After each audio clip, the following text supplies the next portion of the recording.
I never expected my past to come crashing back like this. I had moved on. At least, I thought I had. I was 42 now, happily married to an incredible woman, Olivia, with a 9-year-old son who was my entire world. My business, something I built from nothing, was thriving. I should have felt secure, untouchable. But then my family showed up at my office after nearly 20 years of silence, and suddenly, everything I had buried came clawing back to the surface. It all started with Lauren. She was my first love, my high school sweetheart. We had been together since we were teenagers, inseparable in that way that makes you believe nothing will ever change. We got married young, right after college, convinced we had it all figured out. And for a while, it felt like we did. We had stable jobs, a nice little apartment, and plans for the future. Then, somewhere along the way, something shifted. It wasn't dramatic at first, just little things. She stopped laughing at my jokes. Conversations became shorter. She'd go to bed early or stay out late with vague explanations. I tried to ignore it, told myself she was just stressed, that things would go back to normal. But deep down, I knew something was wrong. Then one evening, a few weeks before our 3rd anniversary, she sat me down at the kitchen table, her expression unreadable. I want a divorce. I felt like I had been punched in the gut. What? Lauren, where's this coming from? She wouldn't look at me, just kept her hands folded in her lap, her voice eerily calm. I don't love you anymore. That was it. No fight, no explanations. Just a cold, emotionless decision she had clearly made long before she told me. I begged her to talk to me, to tell me what had gone wrong. But she refused, said it was just over. I couldn't wrap my head around it. One day, we were making plans for the future, and the next, she was gone. She moved out before the divorce was even finalized. A clean break. No lingering goodbyes. She cut me out like I had never existed. And just when I thought things couldn't get worse, my own family followed her lead. At first, I didn't notice. I was too consumed by the divorce, too busy wondering what I had done wrong. But then the calls went unanswered. My texts were ignored. My sister stopped checking in. My parents suddenly had excuse after excuse for why they couldn't see me. Then one day, I realized I had been blocked. Everywhere. I showed up at their house, confused, desperate for answers. My dad opened the door just wide enough to look at me, his expression unreadable. You should go, he said. What? Dad, what the hell is going on? Why is everyone shutting me out? He didn't answer, just sighed, like this was somehow difficult for him, and closed the door in my face. That was the last time I saw them. I tried to move on. I tried to rebuild. But the weight of that abandonment crushed me. I quit my job, spent months in a fog, drifting through my days like a ghost. If it weren't for my friends, I don't know where I'd be. They pulled me out of that darkness, forced me to stand on my own again. And that's when I decided to do something for myself. Lauren and I had always talked about opening a restaurant, but I had been too cautious back then, too worried about playing it safe. Now, I had nothing to lose. I threw myself into the work, scraping together funds, finding investors, doing whatever it took to make it happen. It was brutal, but I had never felt more alive. And it paid off. The restaurant took off. Then another. And another. 10 years later, I was running a full-scale hospitality business, managing a chain of successful restaurants and hotels. Somewhere along the way, I met Olivia. She was a customer at one of my restaurants, and we ended up talking at an event. She was smart, kind, and for the first time since Lauren, I felt something real. 3 years later, we got married. Life was good, stable. I had everything I could have ever wanted. Then a few weeks ago, I did an interview for a business segment on TV. It wasn't a big deal, just a feature about my career, how I built my company, the struggles along the way. I mentioned Olivia, our son, how much they meant to me. I never thought my family would see it. I never thought they would care. But 3 days later, they showed up at my office. I was in a meeting when my receptionist called.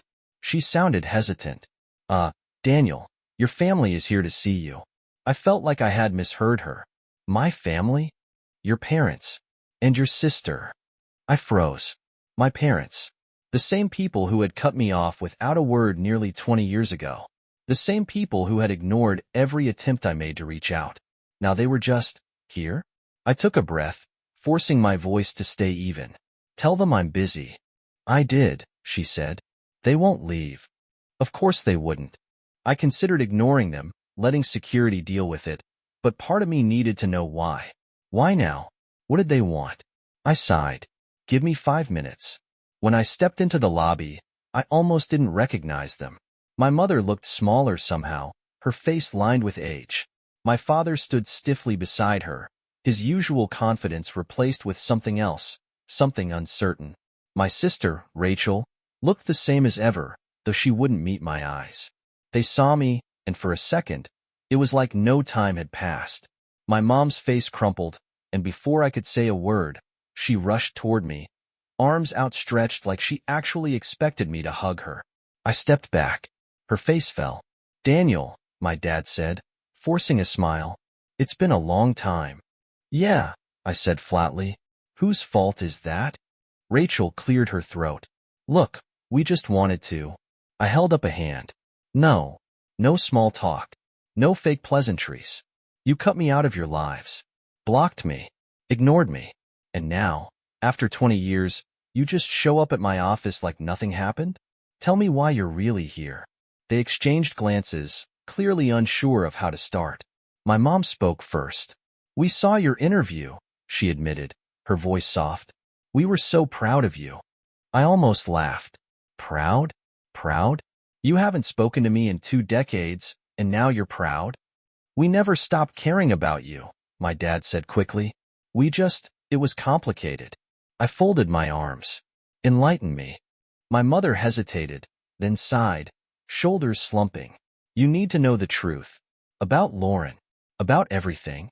And then she told me. Lauren hadn't left me because she fell out of love. She had been cheating on me. With my cousin, Jason. I felt like the floor had been ripped out from under me. Jason had always been a spoiled, entitled asshole. He was the golden child of my dad's older brother, who had built the family business that my father worked for. Jason had never faced consequences for anything in his life. I never liked him, and he had never liked me. But I never, in a million years, thought he would do this. And my parents? They had known. The entire time. When we found out, my dad said, looking uncomfortable, it was difficult. Your uncle made it clear that we had to support Jason. If we didn't, we would be cut off from the family. From the business. So you chose them, I said, my voice cold. Rachel flinched. It wasn't like that. It was exactly like that. But they weren't done. My mom took a deep breath, bracing herself. There's more, she said. Lauren, she was pregnant when she left you. My mind blanked. What? She swallowed. She was pregnant. With your child. I just stared at her. The words didn't make sense. They couldn't be real. You had a daughter, she continued, her voice breaking. She's almost 20 now. Everything blurred. I had a daughter I had never met. A daughter who had spent her entire life believing Jason was her father. And my parents had known. You kept this from me, I said, my voice shaking. You let me think I was alone. You watched me suffer, and you said nothing. My dad had the nerve to look guilty. We wanted to tell you. But your uncle... I don't give a shit about your excuses, I snapped. You had 20 years. 20 years, and you didn't say a word. We thought we were doing the right thing, my mom whispered. I let out a bitter laugh. The right thing? For who? Silence. I shook my head. You're only telling me now because I'm successful. Because you want back in. Rachel's face twisted in frustration. That's not fair. You don't know how hard this was for us. I actually laughed. I couldn't help it. For you? You're joking, right? We just want to make things right, my mom pleaded. To be a family again. I stared at them, my pulse pounding. Then I exhaled, slow and controlled. No. My mom flinched. Daniel. You made your choice 20 years ago, I said. Live with it. Then I turned and walked away. I barely remember walking back to my office. My body moved on autopilot, but my mind was stuck in a loop, replaying everything my parents had just told me. Lauren, Jason, the affair, the baby. I had a daughter.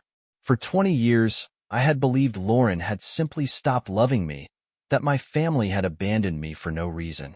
And the truth was so much worse. They hadn't just cut me out, they had erased him.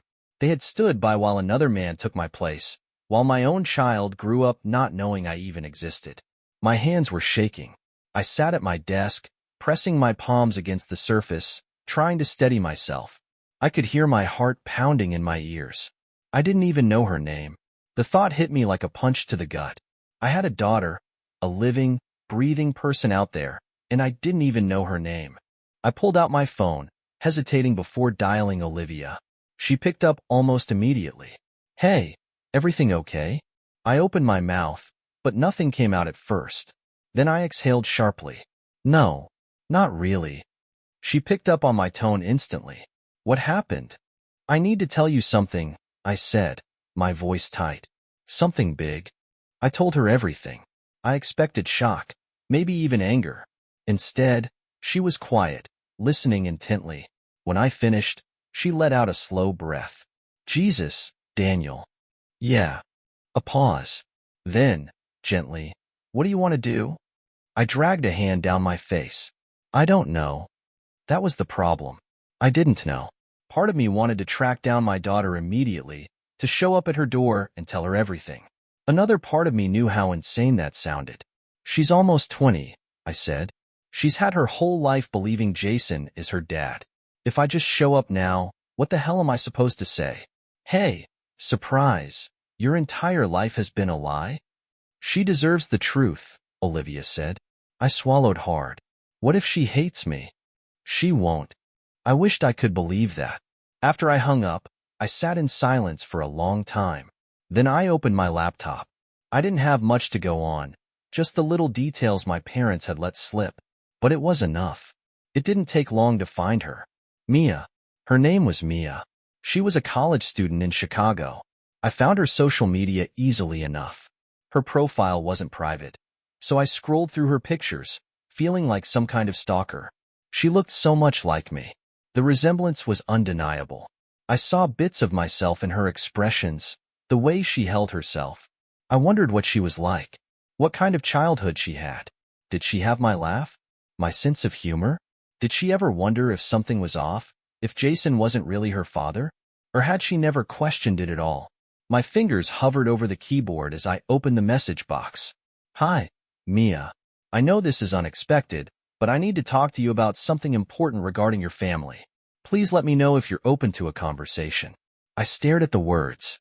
They didn't feel like enough, but anything more would be too much. I hit send.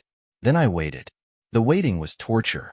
Every time my phone buzzed, my pulse spiked, only for it to be something meaningless. Work emails, notifications, anything but what I was hoping for. Days passed with nothing. I started convincing myself she'd never respond, that she saw my message and ignored it, or worse, that she had laughed at the idea. Then, 3 days later, my phone lit up with a message from her. "Who are you?" My hands went numb. My mind had rehearsed 1,000 different responses, but now that the moment was here, my fingers hesitated over the keyboard. I had one shot at this. I couldn't screw it up. "My name is Daniel. I was married to your mother a long time ago. I recently found out that she was pregnant when she left. I think I might be your biological father." I hit send before I could overthink it. The message was marked as read almost instantly, but there was no reply. Seconds stretched into minutes. Then finally, "This isn't funny." I exhaled, forcing myself to stay calm. "I know this is a lot to take in. I wouldn't be reaching out if I wasn't sure. Your grandparents, Tom and Linda, told me everything after hiding it from me for 20 years. I had no idea you existed until last week." The typing bubble appeared, then disappeared, then reappeared. Finally, she responded. "What do you want?" That one hit hard. I stared at the screen, trying to process the fact that this was the first real conversation I was having with my daughter, and she thought I wanted something. "I don't expect anything from you," I typed. "I just thought you deserved to know the truth. And if you have questions, I want to answer them." She left me on read. That night, I barely slept.